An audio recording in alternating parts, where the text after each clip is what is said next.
the drinks we have. I don't think people think it's a joke. Wait, there's 1, 2, 3, 4, 5, 6, 7, 8, 9. There are 9 drinks currently. This isn't a drink. Oh, that's not a drink. Yeah. We did. That was recording. That was done. So this is the cupsy. May look like a drink, but upon further investigation is a bong. I mean, you could technically drink that if you really wanted to. Yes, I don't recommend it, but you would get really high. This is Puffco's little travel bong. I love it. I think it's adorable. Yeah, it's you would never know. You would never know. You could go to the beach, you go to the park, you could go to your kid's soccer game. I know. Yeah. I want you to hit it. All right, I'm down. Okay, everyone. So we're just jumping right into this. Welcome to another episode of Send Us Flowers. I am here today with the amazing Lindsey Bartlett. Thank you for having me. You're incredible. Honored to be here. I'm honored to have you here. Lindsey is an amazing writer, photographer, creative, human, spiritual, being.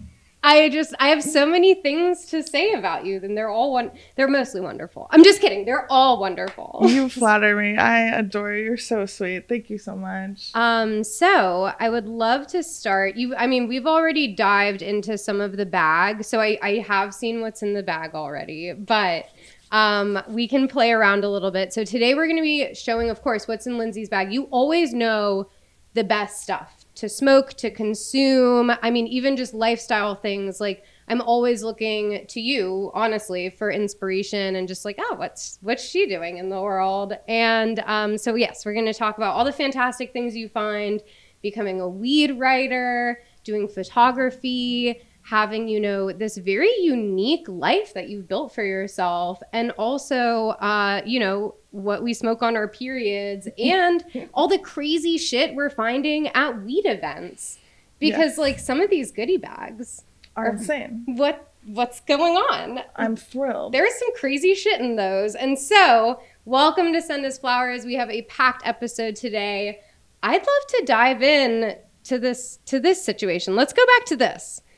We're going to get right into what's in your bag. Because you brought some crazy stuff. I couldn't wait to show Liz what was in my bag. Okay, so the first thing. These are Absolum. And this brand is, you can follow them on Instagram, Absolum Mushrooms. And they're experimenting, doing R&D with what a mushroom product would look like. I've seen chocolate bars from them. I've also seen capsules from them. Wild. This is just straight mushrooms. Yeah. One video I posted of the chocolate bar from Absolum went viral on TikTok with 2 million views. Holy shit. People are extremely interested. Did it stay up? Yeah. This was I'm shadow banned, I think. Of but course, this was something that I was this is extremely cool. I didn't use any hashtags that were incriminating. Yeah. Things that would let it slide under the radar. Right. But yeah, TikTok is not necessarily a safe space. It's just to say that people are extremely interested in the innovation of it. Right. But social media marketing on anything right now, TikTok and Instagram, is extremely challenging for brands. You're starting to see brands around psychedelics, and I'm curious what your thoughts are on that. It's really interesting. I think it's like a brave new world, right? It really feels is. like what weed felt like in Colorado in 2010, 2012. Which was medical, really experimental. Often shops were selling weed that they were growing. They were the cultivator, the producer in the shop, and they had jars. And any product that you saw was a trailblazer. They're absolutely a trailblazer. I'm obsessed with these products. As a journalist, so I've been on the weed beat as a writer for 10 years. Yeah. I can write Vice style, things about illicit markets. But right now I write for Forbes and I write for Insider, and I often focus on industry. So there isn't quite an industry yet. It's extremely interesting. It's still in I hate to use this, maybe overused gray market area. So they're getting innovative. They want to see what people think. They're kind of hoping that California legalizes mushrooms. Yeah. But I think it's a long haul game. Like they're playing a long game right now. Like I could see states taking decriminalization or legalization moves on mushrooms within the next 10 years. Okay. So they're fucking with these products now and kind of testing them out. Mm-hmm. But they're not, there's no way we can sell them yet. But I envision an Amsterdam style mushroom type of like tea house, which would be really, really cool to have. Interesting. I love that experience with it because, you know, psychedelics are such a, there's a lot of controversy around it. There's a lot of controversy on people's, you know, even just personal experiences, anecdotally, like having like a bad trip or something. And so I'm curious when you started to get into psychedelics. So I've written about psychedelics for about 5 years. I've experimented with them since I was like 18. Yeah. I like weed, mushrooms, sometimes ketamine, and like that's it. Like I really consider myself like not doing a lot of substances. Like I don't consume alcohol very often. Right. But I love mushrooms because I feel like they're really, really helpful for people in a way that they could reset some of the dopamine and serotonin levels in their brain. So they talk about how research talks about how mushrooms are able to carve new neural pathways. So it really helped me with depression. Yeah. Like I drank mushroom tea during 2020 during the pandemic. I was just like riding around Laguna Beach drinking mushroom tea, going to the beach to kind of ease my like depression, like something that had felt like was gonna be really, really challenging. I was like, how can I counteract that? Even though these things are not fully legal yet, how can I like safely microdose and then up the dose and kind of figure out what would work for me? Right. Because I don't take antidepressants. SSRIs do not work for me. So I think mushrooms are a game changer for that. I agree. I find it fascinating, the whole world of it. You know, it's incredible watching the progress being made, but also how it has been positively affecting people's lives. Yes. And in this way that's not, you know, and maybe it's because I'm older now or something, I don't know, but I feel like it's a lot less. You're so young. No, but I feel like it's a lot, like at least from seeing how like people have approached it and how now people are approaching it, like there's a much different, I don't know, there's a different tone. Totally. I think it's kind of like something that cannabis has helped open the doors for, which was pushing away the old preconceived notions of things. Like I might have been quote unquote scared of psychedelics when I was younger, but we grew up in a generation that was like anti-drug propaganda shoved down our throats. Yeah, it's like just say no. I was like a kid going to those assemblies in the 90s. Like, I don't know, you're just kind of terrified of things. I've said this before. So people talk about paranoia. And this has to do a little bit with psychedelics. Of course, you want to really take a safe amount. You want to be in a safe space. But when people actually dig into the root of paranoia, and this is even weed-related paranoia, I believe paranoia is also rooted in living in a police state.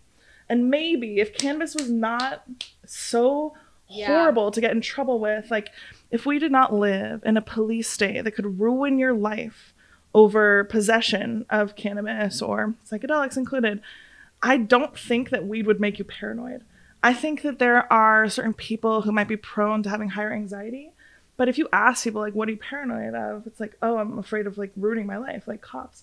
That is a deeply ingrained, like, trauma response to growing up in a police state during the war on drugs.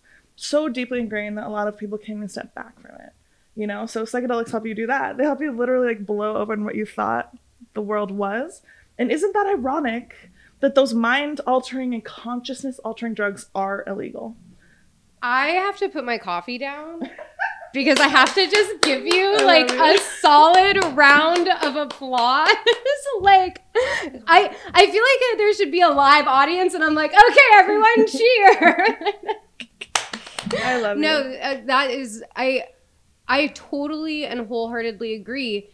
It is that fear, and there's a lot of like fear-based anxiety around it. Like in my apartment, you know, I'm worried like, will someone smell it and tell on me? It's like living in a dorm. Yeah. It's insane. And so I definitely understand that, and I think a lot of people have felt that way because it's just like something actually recently I was talking to my boyfriend about is the only acceptable drugs in this culture are stimulants. There's coffee shops caffeine is a drug. Yeah. Like it's this, you know, there's stimulants. Like people are like, oh, have a coffee break. Oh, like nicotine, do that. Don't talk to me till I get my coffee. Exact same stuff. And like the only thing that then is like, you know, the opposite to that is alcohol, which is like numbing. Totally numbing. It's kind of like, I don't know. I feel like I'm not the person to have said this, but I read that it's like the working man's drug. So alcohol will like numb the pain at the end of the night, but also kind of disable you. Like you can't drive, you can't really like go run fast. You can't like necessarily like make changes. Yeah. And I've heard one amazing consciousness teacher named Eckhart Tolle talk about alcohol as like taking you below thought. So there's some like ways you can rise above thought. Meditation, I feel like cannabis helps with that. I feel like psychedelics can help with that. Meditation, yoga helps with rising above thought. He says alcohol is sinking below thought. So people just want their endless stream of thoughts to like stop. Right. Like I'm worried about work. Fuck. Yeah. Sorry. But then alcohol like numbs Fuck yeah, you can cuss. So also opiates, that sedates you. Those are like the working man's drug. Sedatives. They're like, we want you to be sedated. We want you to be sedated because you're easier to control. Yes. And they don't want your mind to be blown open because you're harder to control. Like psychedelics, the movement in the 60s that was started then was like, oh, everything you told us was wrong, but you're really, you know, you're not obedient when you're questioning consciousness itself. You're not necessarily obedient when you're like, oh, all the systems and structures that are in place are not good. And that's not what the larger system wants. Like the government obviously doesn't want people to do that. No. But they can't stop it is how I feel. I don't think so either, especially with like the shared knowledge we're able to have. Like, I mean, even in the last couple of years, like it was so hard to have community and to communicate with others and be with others, and people still made it fucking work. Yeah. Like it's just not, you know, we're always going to gravitate toward exploration. Like as people, we're going to always gravitate toward exploration and finding like a higher something, our higher selves. It's just, I always think that that's ingrained in us almost. But I love that. It's beautiful. It's like the human desire to answer the things we cannot answer, and we'll constantly make stories and try to find a way to answer those questions. Oh my God. Okay. Now I'm about to go on a tangent, but you can stop me. But have you heard about cymatic images or cymatics? Tell me more. Okay. I just now heard about this. Yes. Cymatics are, okay, so there's this idea from like the 1900s that there is a global, like the earth has a hum, there's like a vibration, and everything is like frequency and built off of these vibrations. And so there's these trays almost that have different vibrations underneath, and there's like these beads or something on top, and the vibrations all like change and can create different shapes, but a lot of the shapes look eerily similar to like cell structures and DNA structures. And it's this theory that the world is built on vibrational energy. And it's like, it's not like some wacky shit. Like there's scientists who have been, like there's religions that say this in a different way, and there's like science that says it in a different way. But that essentially like, there's something about like the vibrations and like music and sound and how it all interacts to create what is life. That's so beautiful. I absolutely believe it. It's crazy. I think that you're right, that theory is right, that everything is energy. And you're totally right with the patterns. I've seen patterns that were like echoed in different places. Fibonacci's sequence. Yes, exactly. It's impossible that the energy is not the same. That's what makes it so beautiful and so unique, that we are natural ourselves. Like humans are not separate from this like, heartbeat of the earth. When you said hum, I know someone has spoken before about like the earth is alive, like there is a heartbeat in the earth, and so there is like it feels everything. I believe that trees, that plants, that everything, living creatures are all the same. They all like feel something. I also think that's like one of the reasons I'm so obsessed with writing about plants and writing about plant medicine. I've written in my bio that I'm like a plant journalist. It comes full so I circle. don't limit myself, but it's exactly. It's kind of like, oh, well, I get one life, so maybe I should work to free a plant or put my energy, the energy that is the most valuable currency that we have, towards, like I have a ton of plants, planting weed, writing about weed, freeing weed, helping people plant more plants, like, and fungi. So I say plant journalist, mushrooms are fungi, but still the same thing rings true. What's interesting is mushrooms have a net under the earth where they communicate. Yes. So the whole forest is communicating. The mycelium net, Yeah. So they literally will send energy to other parts of the forest that need it. The earth is alive. It's really, really interesting that things like psychedelics and things like cannabis can kind of tune you into that. But we live in a beautiful place. Like, we can experience nature. You don't need cannabis or psychedelics to experience nature. You can go anywhere and touch the earth and literally hug a tree. I suggest it. Yeah. And just like feel the energy of the tree and give it your energy and send it love. I'm fully endorsing tree hugging. I would fully endorse it. I'm beaming right now. Like, I'm beaming at this conversation. I know we got one item deep into your bag, but that was amazing. Like, so the bag. All this stuff, like, it really does come full circle. I know. That's why we believe in it so much, and I'm so honored to talk about it and to highlight brands who have dedicated their life to something that we believe in. That's beautiful. In the right ways. I've tried to highlight brands that I love. I know that there are some corporate cannabis, people in our industry are extremely critical of corporate cannabis.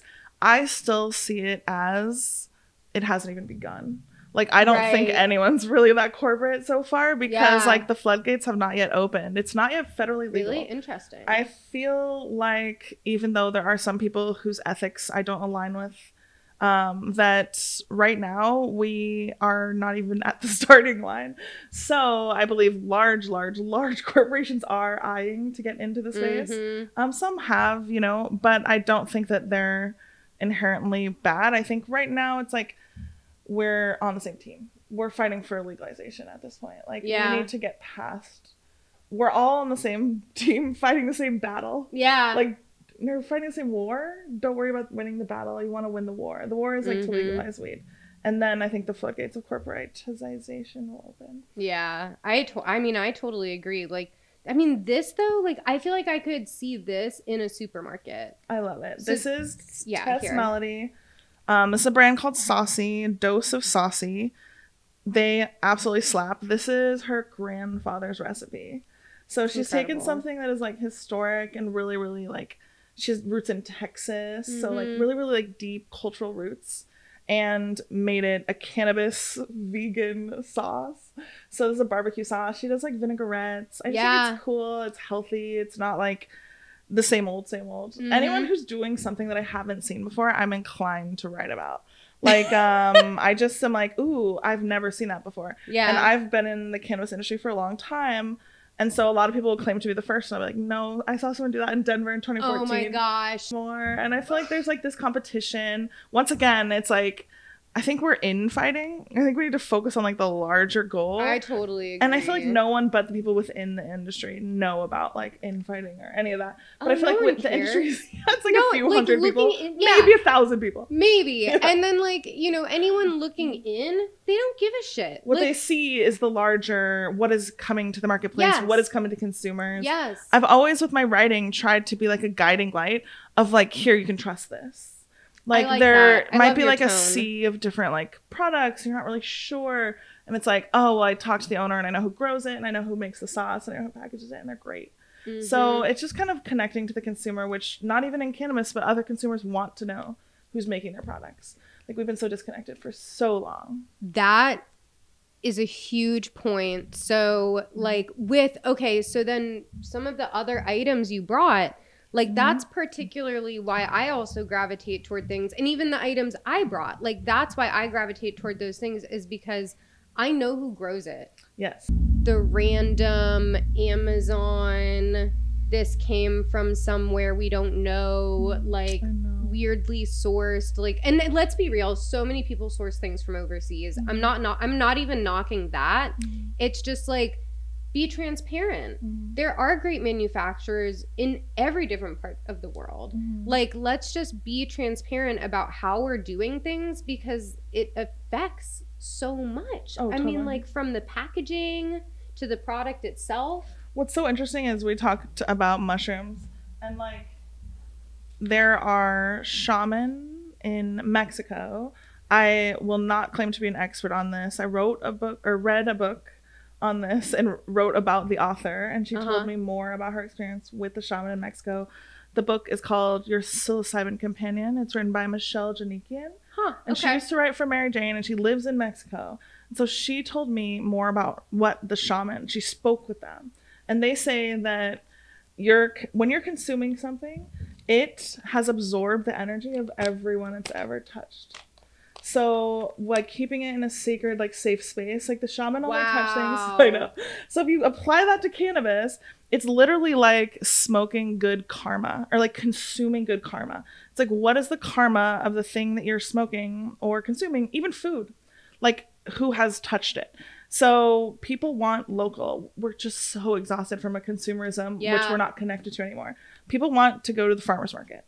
You know, like just applying that to like who you're buying cannabis from. Like every state is within its own market, so it has to be localized within the state. Right. Which is cool. It's also like, know who's making something and know the karma that went into it. Like everyone who has touched it along the path that has gone on, like what was their energy? You know, like were the growers being paid well, or were they happy? Were the plants happy? Yeah. Like you can literally taste the happy plant.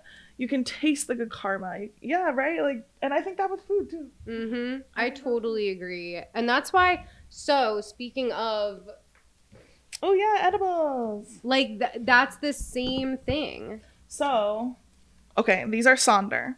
These are called space crystals. You might know them as pop rocks. Have you tried these? I haven't actually tried Sonders. I tried cans. Oh, these are amazing. I like can. I'm not familiar with their space crystals, but popping cannabis is, I mean, they just do such a great job with branding. Okay, you hold the crystals in your mouth until they're dissolved for 30 to 60 seconds. Whole package is 10 milligrams. Okay. We should bust it open. You can hear it. So you'll be able to hear it. Can we do some ASMR of the Ooh, okay. So this flavor, they're full spectrum. The cannabis is grown in the Emerald Triangle. So that means we're probably sun-grown cannabis. Sonder is really good about that. Yeah. Here, I'll pour some out. I mean, when Sonder, what they do, like vapes or something? So they've only done, they haven't come out with a flower line. I've heard that they're coming out with one this summer. Ooh. But they've done mostly edibles. This might be the one they're most famous for. Are you ready? I'm ready.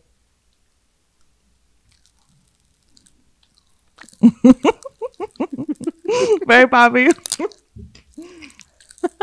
It's intense. I don't know if y'all can hear it. They're delicious. Aren't they good? Oh my god. Delicious. They don't taste like cannabis. I'm trying not to pop them like myself. Oh. Yeah. They go hard. They succeed. I wonder if like when I No, they do such a great job. And then the branding is just killer. So yeah. Oh, now they're really going. They're not fucking around. I think these would be cool to cook with. You know how you can add these to drinks and stuff, like on the top of a cocktail? People use pop rocks. Yeah. The rim. Oh, you can rim it. Yeah. I did. So I did that with a cocktail. Or it was a mocktail. Yes, such a good idea. Yeah. That is. What flavor was that? Amazing. But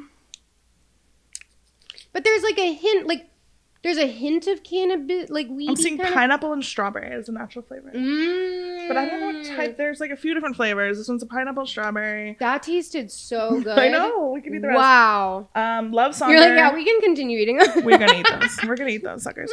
Love Sonder. That's a Okay. Woman-owned brand. Okay, the next one I have is Sunday School. Sunday School kills it. They are a lifestyle brand. They are like fashion based in New York. They have these killer fleeces. Pete Davidson wears their fleece. Like everyone wears their fleeces, and their fleeces happen to have like these little stoner hiding spots. Oh, I didn't know that. That's Sunday School. So Sunday School also does weed in California, and these are edibles. Tiny but mighty. Cute. I think they're light shade. They're bomb, and absolutely love this brand. Wow. They just launched pre-rolls, infused pre-rolls, and they just kill it. They're so beautiful. I think the art. Packaging. Oh, they're art forward too. And then their website, they even made like a really cool marketing thing. They made their own metaverse that you can walk through. What? And learn about their weed. This? Oh, here, you press the side. Oh, it's So like a okay. push side and then like that. I know, you gotta. I can those ones never. are silly. I know. I never can do the. Feel free to try those because gummies are strong, but absolutely delicious. I believe I got both of those products at Hall of Flowers, where I always find really cool, innovative products. Yeah, they're just some of my favorites, so I wanted to bring them to you. Hall of Flowers is a wonderfully put together event. Would you say that's one of the best ones you've been to? Not to put you on the spot. You also no, don't. I love it. I absolutely love it. You don't have to answer that. I would love to answer that. I have history working for cannabis conferences.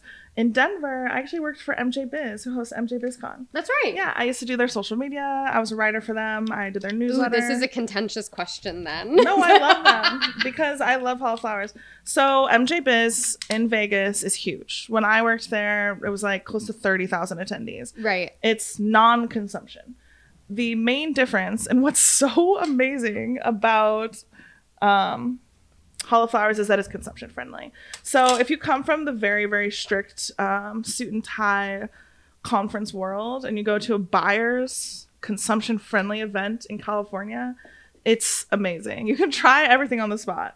So Hall of Flowers, they don't want to have 30,000 people there. They want to be like strictly buyers. Yeah. They barely approve even social media people, which I don't know was a good idea. But I do love them. And I think that as far as California brands go and innovation goes, like you go there to see what's new. Yeah. Everyone absolutely. brings like what they have to like show off. Mm-hmm. So I'm always like just floored as a journalist by the innovation. Like I said, I only write about shit I haven't seen. Like I go there and I'm like, whoa, like so much stuff I haven't seen. They do a great job. They're going to Canada this year for the first time. Yeah, I saw that. International. So I think it's just consumption and buyers makes the difference. But like they would rather just have buyers there, which are the people who stock the products for the store. Exactly. Which like my job's cool, your job's cool, but no job is fucking cooler than the buyers. Yeah. If you think we get a lot of weed, the buyers get more weed than us, dude. Like that is a job to have, and there might be like a handful. There might be like not that like a few hundred.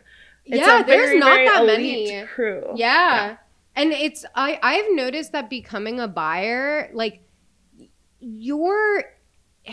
it's like becoming a leader. Like you can't really seek it. I mean, you can, but everyone I know who's gotten that job, it's very much been like, oh, do you want to be given a to like, them? Yeah, Yes. yeah. It's like bestowed. That is bestowed upon you. You must be like knighted to be a biter with like a giant joint or like a blood. They must knight like, you. You are like, now a buyer. You can't just apply for that job. Fuck no. No, I can't like look online. Me? No, they're not taking some kid who sent in the fucking resume online. They're taking someone who they know has like tons of knowledge. Yes. And like every dispensary. You could totally be a buyer. Oh, you could too. I mean, what we do is similar to what they do because we're trying so many different things. That's true. And what we do is, I mean, writing articles where I recommend products or interview people. I'm highlighting them like a buyer would in the store. You know, it's just kind of a different way of doing it. And then hopefully the consumer goes to the store and says, I want space crystals. Yeah. Like, where are they? Yeah. And then the buyer orders them. So we're all part of the same ecosystem. And like even little shops have their own buyers. Sometimes it's just the owner. You know what I mean? Like even a little shop for medical days will have a buyer. Right. And that's just as valuable to like the buyers conferences as anyone else. But MJB is amazing. I'm still dear friends with them. And that is like tech innovation. That's like what massive like machine has been invented for extraction. Right. It's just a larger scale. Like they're focused also on scale. So yeah, it's just a totally different vibe. But I've had some of the best experiences ever. in Vegas for MJ BizCon. I also went to New Orleans with them. I went to Canada with them. And so how did you get your start with MJ Biz? Yeah. I worked in Denver, and I grew up in Denver, and I actually worked in a dispensary starting right out of college. And Really? I was writing. Yeah. I was writing, and I didn't make any money, so I worked in a dispensary as well. Yeah. And I worked for like a zine. I was so young. I was 22. And so I worked in a store for 2 years. I was a manager and a key holder. Yeah. And it was the medical days. And then I sold rec the first day of rec sales in Colorado in 2014. And there was a line out the door, and I've never answered more questions in my life. Like, people came in just so curious, and like bud tenders answer so many questions and try everything as well. So I came from that space, and then I started writing for the Alt Weekly in Denver, which kills it. It's called Westward. Yeah. They still to this day write about cannabis. Alt Weeklies were one of the original like sanctuaries for cannabis journalism, because the larger publications like the dailies did not write about weed yet. But I actually got a job at the Denver Post, which is the last daily newspaper in my hometown. That was the first Associated Press, also the first like Pulitzer Prize winning publication to make a weed like newspaper. Wow. And it was called The Cannabist.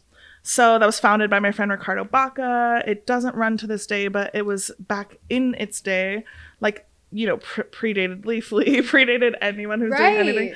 So that was where I came from, which was like a really, really high standard of journalistic integrity. Like the Denver Post is the last daily in Denver. It's been around for 130 years. So writing about weed for them was like normalization. Wow. Yeah. And it was like a fight to write about weed for them. They also used to test for weed before The Cannabist. So my friend, like it was a fight to get them to allow their own employees to use cannabis. And so I was a part of, you know, the people who were able to reap the benefits of like being the very first. And then from the Denver Post, which I still love, but it's hard to write about daily news. It's heartbreaking, actually. Right. You know, living in America, writing and distributing about politics. All of that and crime was really, really hard on me. But cannabis was like the silver lining. The cannabis industry was, to me, like, wow, this is historic. No other beat in journalism is going from illegal to legal. Yeah. Like, we are literally right now in this moment in history. I used to write about concerts. I used to write about restaurants. Those were not illegal. Like, music wasn't illegal. You know what I mean? But cannabis was illegal. So it's like this historic moment that I just wanted to capture and document. And this is how I feel. Even though it's been a roller coaster being in the cannabis industry, and it's very new, very nascent. Like, the first people learn a lot of mistakes for everyone else, basically. Right. I'm talking about the companies. Everyone who's in it now are the first. And it's also been like, well, I'm a documentarian. So, like, no matter what, it's been really interesting to document. Like, it's been ups and downs, and it's been like, to be a journalist is always like a crazy roller coaster ride. But as a documentarian, I came to California because there was no place more interesting to document. Like what the brands are doing, grows, them figuring out the regulations because the taxes are not great, them figuring out the moratoriums. It was just like, as a writer, I need to be there. Yeah. But it's, of course, hard to be in an industry that is so young. Like, the growing pains are surreal. It's also really why I like writing about it, because I'm documenting that moment in time. Everyone, all of us are. Yeah. And so when you're sourcing for your stories, what is like, what's that process like for you? Great question. So I get a lot of pitches. I probably get like 100 to 200 emails a day. Holy shit. So I don't really take that's some emails. It's a lot. Thanks, Forbes, though. I love them. But it's going to be, for me, I seek the people I want to write about. Most of the time, I'm not getting pitches on the people I write about. I'm finding them. Right. So I'm like, this brand is absolutely killing it. Let me reach out to them. Let me talk with them. Oh my God, this is beautiful. That's for love. you. Yeah. Oh, I'm so happy right now. Thank you. I can't wait to try this. Yeah, that's that. So Josh Wax. Mm-hmm. This was a Liz find. This is a Liz find. This is some of the best weed I've seen. I was like, immediately yes. I mean, speaking of sourcing and doing, I was like, okay, I can't just show up with some like fucking swag, like bullshit weed. This is amazing. I was like, I need to bring like my favorite stuff. None of our friends even have mids, let alone swag. I know. None of our friends, no party that we go to. I know. Like, probably my worst weed is better than what most people have. Like, not to sound like it. It's just really California weed. It's the reality. Like, I mean, my worst weed is probably like some people, like they've never even had anything remotely close to like it. what you call swag, they'll pay $60 an eighth for in New York. More. That's more. cheap now. Yeah. More than that. I've seen some shit for like between 90 and 120 up there. Oh, I can't wait till they have legalized. Poor That's babies. too much. Poor little babies. This tastes amazing. Yeah, is it good? It's okay. Do you want to share this? So this is the Josh Wax weed. I got it from Atrium, but I got it from this guy who like grows it himself, sells it himself. Like all the shit himself. And it's like living soil. It smokes really well. I really like it. Okay, it says it's vegan, biodynamic, living soil, no chemicals. I love his energy. I love the packaging. The and packaging then is so bougie. That you had here. I really like Source. I think their weed is fire. That's because I love this branding. Tiki Rain. Okay, that's cool. You brought the fire. I don't expect anything less from our friends, but like Liz always has the fire. That's so funny. That's so fucking funny. Okay, but I love Source. Me too. Sorry, I interrupted you. No, you're fine. With your joint. I felt like I was like though she needs like she needs a second microphone. I need weed. Yeah, I love you. I love you. Yeah, weed is always our second microphone. That's such a great way of saying it. Okay, and then we're also smoking the Bob Ross. Yeah, we are going to have to smoke that. That's here. So this is THC Design, limited edition. Mm-hmm. I love THC Design. It's gone, apparently, according to you. Yeah. Their team told me it's gone. It's like the last of we've got some rare goods over here. They have really limited drops. So I think it's great for cannabis because people are always experimenting with different strains. Mm-hmm. And sometimes they're fire, but they're not stabilized genetics. Stabilized genetics means it'll be consistent every single time. The growers in NorCal might work 30 years to stabilize genetics.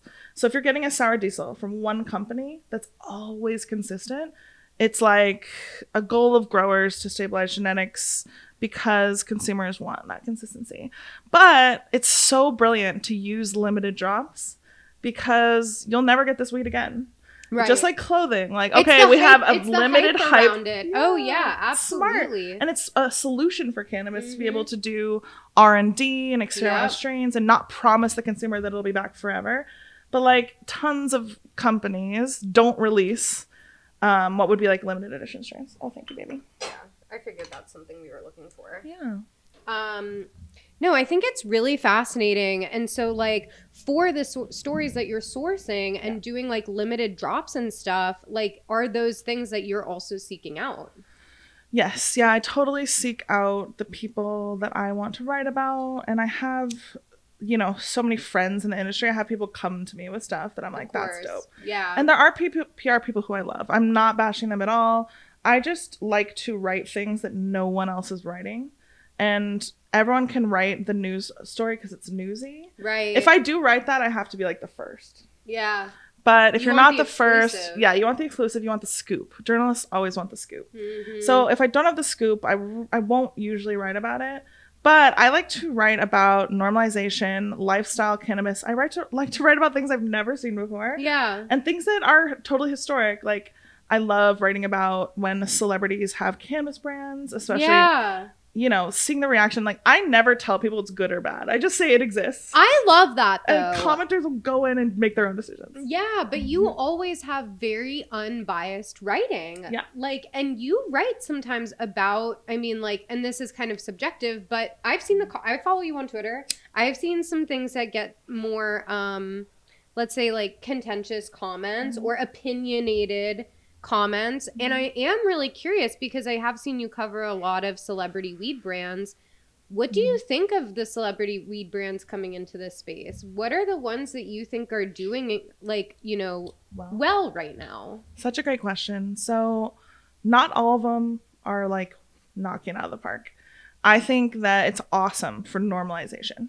Right. I think the consumer, from a bird's eye view, when we're talking history, we're talking normalization, the consumer sees that and goes, oh, And that is like a movement towards normalization and away from the war on drugs. And I think that's good. So every celebrity that comes out of like the weed closet is like, I have a brand, is cool to me because it's normalization.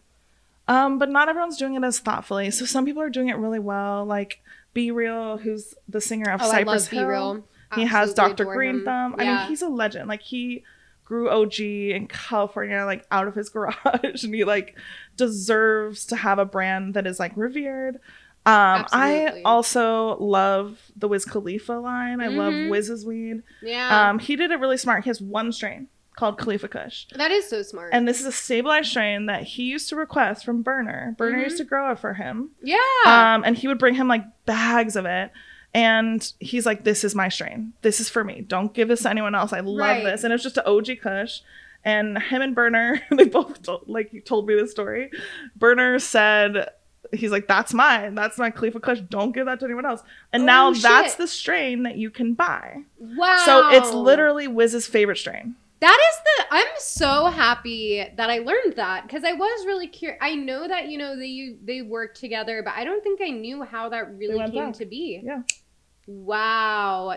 They go way back, and it was just like, you know, this is what Wiz smokes. I don't know if every celebrity brand is like, this is what I smoke, but like his was smart because it is Be Real, Dr. Green Thumb. That is what he smokes. Yeah. I met Seth Rogen. I interviewed Seth Rogen, and he smokes his weed. He loves his weed. That's awesome. He said he mostly smokes his sativa, Diablo Wind, because he's making a movie. And so he barely had time to even do the event that he did where I met him. He's so busy. I bet. And so he just smokes joints of Diablo Wind. He usually rolls his own. The company Houseplant launched pre-rolled joint packs. I like the weed. Okay. I think the strains are really good. It happens to be grown by THC Design. I love THC Design. Yeah. So I think it's a partnership that's smart. I think, you know, it's a symbiotic partnership. I think the weed is amazing. Yeah. And I like Seth. I think it was one among the announcements I wrote about, a really well-received celebrity endorsement, because everyone fucking loves Seth. Yeah. Like, it was not just like a white guy in weed. It was like, it's Seth Rogen. Like, I saw Pineapple Express when I was like 15 in high school. My whole high school was in that theater, and like the energy and the roarous laughter, and like me and my little young stoner friends, like we just revered that film among his other films. So I think that he just has a warm spot in people's heart, and they're not going to be critical of him. People were really critical of Justin Bieber. Yes. Did you try that? He doesn't have a presence in the, like, that's the thing, is that it's totally subjective though, to like demographics and audiences. I don't honestly know how his did, like, sales wise, but like, if you like Justin Bieber and you're a casual smoker of weed, like, I'm in marketing, so I have my own opinions, but also I see things from a data perspective. Yeah. And a lot of times the data does not actually speak to your opinion or your like perspective or worldview or whatever. And so I do think that for a very different type of consumer, those kinds of collaborations down the road will be successful. Yeah. But like, am I personally rushing to buy Justin Bieber's weed? No, probably not. You're totally right. What's interesting about that piece was it's a limited drop. Palms Premium. I like them. They're so sweet. The weed was okay. It wasn't amazing. They that celebrity framed it as Peaches because he had that one line in one song about I get my peaches out in Georgia, I get my weed from California. But he'd never been pro cannabis before that. He was actually kind of like straight edge or something. Like, he was religious. He said he didn't do drugs. He did, yeah, because he did have his bad boy phase. This was maybe before that. He used to be anti-weed, but I think he came around. Yeah, and then he has the whole past. I think he's like the Pastor Brad guy, which is like a whole other story. We're not going down that road. He's kind of Jesus-y. So people who come from like Christian backgrounds, like, were historically anti-weed. So yeah, I think it's cool for normalization, actually. Because he's cool now. He's singing about weed. Exactly. And like, so here's the crazy thing. Everyone in California was like, I don't like that celebrity brand. My friends in the industry. I was like, that's okay. You know, I just write about it. I don't say it's good or bad. I just say it is. That's what journalists should do. Journalists should be, it is. Like, you, oh my God, the world will do with it what they will. But it's news that it's happening. Yeah. It's news to me that Justin Bieber. And so what's so interesting is, and it was read sort of in the United States, but then like a huge, like hundreds of thousands of people from South America found that article. And so on Twitter, wow, I had like one tweet reach like Justin Bieber South American fan pages and literally like soar to almost like millions of people had seen this one tweet because of wow, the amount of people who love him in South America. Every single tweet back was in Spanish. That's and I was incredible. like, whoa, this is an international artist. Yeah. Like, it almost doesn't really even matter how much he sold because the news article reverberated across the world. Like, That's not incredible. Everyone is as international as him. That is true. He has a huge international audience. Might have a bigger fan base in South America than here. I think a lot of pop artists do. I think that's I mean, they like, fucking love him. I'm trying to think. Also, they have a big rock presence in South America. I think they like to dance, and so he toured there, and people love him. Yeah. And so I was just like, oh, it's bigger than me. It's bigger than California. Yeah. It's bigger than even the industry. You get in a bubble here. Yeah. For sure. Like, when you pull way out, the whole world read that news. They didn't get to try that weed. Congratulations. That's incredible. Well, not just mine, but from everyone. Yeah. But yes, you know what I mean? Like, I did break that. And then everyone's like, oh, shit. Yeah. I found out early. Mm-hmm. I also broke the news that people loved this one, which was Steve Urkel actor Jaleel White launched a purple Urkel strain. That's right. And that one went viral, and everyone was just like, good for him. Like, it was wholesome. Yeah. People were like, fuck yeah, dude. People were so happy for Jaleel, and I still am. That weed was really good. That was grown by 710 Lab. It was pretty premium. Very limited, right? Something I've noticed, though, about celebrity weed is it's pretty male dominated. Yeah. Like, is there... We just listed a fuckload of men. No, right? Like, is there a woman celebrity weed brand? There are. So I interviewed Little Kim. Okay. I'm sorry, Lil Kim. Yeah. She's doing a line called Euphoria. Yeah. Euphoric. It's great. I love her. She's like a literal angel. She's one of the nicest celebrities I've ever interviewed. That was at MJ BizCon in Vegas. Okay, that's so cute. And that was a tip sent to me on Twitter. Mm-hmm. Shout out to like amazing PR people who are like, come here now. Because I do appreciate the scoops. And so she was great. And then also there's Bella Thorne with Forbidden Flowers. Right. I actually really like that weed. Bella Thorne, I've interviewed her. She's amazing. People will say like comment these weird things because she's also in the like sex industry. Yeah. But that's misogyny. Like I think the weed is amazing. It's in this sparkly, beautiful feminine packaging that's sexy. And I love the creativity behind it. I love the name. And then there's also Whoopi was in the industry. She doesn't have a brand right now, but in Colorado, she had a 4-year period medical brand. And it was called Whoopi, Maya and Whoopi. And she had a bath soak that was the best bath soak I ever had. So she was one of the first women that had a brand, Whoopi and Maya. Okay. And so that's not around right now. I think they're going to reprise it. Unfortunately, it went under, but they're going to bring her back in California. Okay, interesting. And that was for women. And that was for women on their periods. And that was for pain relief. And so like topicals, I think ingestibles, and then like the best weed bath soak I've ever had was theirs. Okay. And I can't, that's good to know. It doesn't exist anymore, but I can't describe how much it helped. It helps with pain, especially if there's a lot of THC and a lot of CBD. Like, I love a CBD bath bomb, but THC, you really need it in there. And transdermal in the bath, which kind of like opens up your pores for pain relief. I fucking swear by it. So Whoopi was a trailblazer. She might bring it back.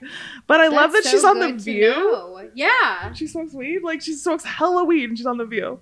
That's crazy. It's fucking great. Okay, I love that representation. I honestly like... We need more, though. We do need more. And, you know, do you, working as a woman in weed, meet any challenges since it is fairly male-dominated? But also, I feel like you kind of come at it from a different angle. So I'm wondering, you know, does that affect you at all? Such a good question. I could write a book about this. I literally would love to write a book about this. Being a woman in cannabis. Yeah, it affects me a lot. Yeah. Being a woman in cannabis is unbelievably challenging. Not only is it a boys' club because it came from what is an illicit market. So they were able to treat women poorly because everyone was breaking the law. So what are you going to do? Tell? Right. So unlicensed market trimmers, sometimes they abuse women. That's unfortunate. And it came from a space like when I worked in medical cannabis in Colorado in 2012, I was told no women in the grow. And I asked why. This company still operates. So that's a multi-state operator. Because you hear whispers. Well, It's and the thing that There's just broke recent, the lawsuit. Yeah. Lawsuit just broke. Someone is saying that Jungle Boys told her no women in the grow and they were sexist towards her. I like their weed. I'm not surprised. I was told no women in the grow. And I said, why? I was literally told this by the owner of a multi-state operator. And he said, you can't lift and you distract the men. So like, because men objectify women, they're left out of the garden. In some ways, it was one of the most like hurtful things I'd ever heard because I wanted to grow. But I also know that women grow amazing fucking weed. Some women can lift more than men. Like, throw me in there against personally offended, right? I don't even horrifying, right? What the fuck? Yeah. Who says that? Yeah, it was really bad. That's a real thought from someone's brain? That was 10 years ago when I first started in cannabis, and I wasn't a journalist yet with a huge voice and reach, and I encountered so much sexism. And so women were bud tenders. Women were like kind of told to dress like revealingly. Mm-hmm. And then cannabis also has a history of objectifying women and sexualizing women for product marketing. Yeah. Sexy women with nugs on their breasts, titties, like that type of thing. Yep. And then also what's so ironic is that the fucking plant is a woman. The plant is a female. Right. They're lifting a female. She's the flower. She's the female. The men, the male plants, get them out of there. They're worshiping a female plant while degrading women. It's upsetting. And then I encountered some sexism like higher up. Of course, I've worked also corporate cannabis, so I wasn't just on the ground. It's upsetting. We have a higher rate of women CEOs. It's something like 30%. Higher than the national average, which is atrocious, which is like 18%. But like, it's not good enough. And I also just want women to feel safe. Like, one thing that has been tough is like, you know, do you feel safe at events like with your homies, like with your friends? Like, I've been to cannabis events where there's like 1,000 men and like 12 women. So we just want to open the door and invite more women in, and invite women in, not to just be bud tenders and like sexual like sales people, but also to be, you know, lead growers. So there are women lead growers who are some of the best growers in the world. Yeah. Literally, I know female lead growers. One of them, her name is Jane. She works in Maine. Mm-hmm. Meowie Jane. She is a killer grower. I know growers, Moon Maid Farms in NorCal. Yeah, I've Tina, heard killer grower. Okay. Women are amazing growers. I used to go as far as say like the best weed in the world is grown by women. I love that. The best weed in the world is grown by women. I accept but they're that. not given that. They're not given the credit. I mean, it was just kind of like, you can't lift. It was just sexism. So we're always I really don't know that. which one is worse, the first line or the second line. They're both so really sorry. just completely And I was awful. literally told that by a male boss, by a older male boss. How does someone look you in the eye and say, sorry, I'm just like, I'm really in disbelief. Okay, you know what's so fucked up? It's just, I'm gonna go cry. I'm gonna cry for you, me. No. So, the Bella Thorne thing, or any, so I've noticed, because there are a lot of women everywhere who, you know, are more like visual with their sexuality, more, you know, wear more revealing clothes and stuff. And if they're doing it for another brand, totally fine. No one questions that. But they can't do it for their own. But they can't do it for their own. Don't you think that's crazy? Oh, absolutely. It's also kind of like... What is that? Women can't do right. So if she was not, I don't know. That smells so good. If you're not one thing, you're another. If you're not too slutty, you're too prude. Your dress is too short. It's too long. You're this, you're that. You're too thin, you're too fat, you're too thick. Mm-hmm. All of it comes down to controlling women's bodies, objectifying women's bodies, and controlling women's bodies. So I think Bella Thorne's amazing. Do anything you want. Literally, what feminism is you cannot tell women what to do with their body. So even if you're, like, some feminists are inclined to be like, don't do that, do this. True feminism is literally the unshackling and unchaining of women's bodies. Like, think about how even in politics right now, controlling women's bodies. There's legislature controlling our physical bodies. It's crazy. And so feminism truly is that you're autonomous. Like, you can be slutty, you can be naked, or you could literally dress head to toe. And I can't tell you that that's wrong either. Yeah. Like, I can't tell women what to wear. Like, Americans say that women need to wear less, and then Muslim people say women need to wear more. Yeah. All of it is controlling women's bodies. It's all exactly. You can literally do whatever you want. Yes. Yes. It's all a different form of controlling women's bodies. And there's never been legislature controlling men's bodies, and there's legislature controlling women's bodies. And this most recent release of a draft of hopefully what isn't passed soon, but the Supreme Court repealing Roe versus Wade, that would be the first time in history that the Supreme Court has removed rights. They've never, ever, ever voted to take away rights. Yeah. They've only ever advanced rights. That would be the first time the Supreme Court has taken away human beings' rights. There's never been a vote to take away rights. There's only been votes to advance rights. So it's like, I'm extremely passionate about it. I'm passionate about women in cannabis, but I'm passionate about women, just freedom. So I feel like I do anything for this little plant. Happens to be a woman. Which happens to be a woman. And that's why, like, what we were talking about earlier too is, so like on my period, I feel like it's the biggest, like, you know, stick it to the fucking man, because like with all my period shit, like, I had to fight for stuff. Like, I had to move to consume. Like, I was like, this plant, like, every woman, every person who menstruates,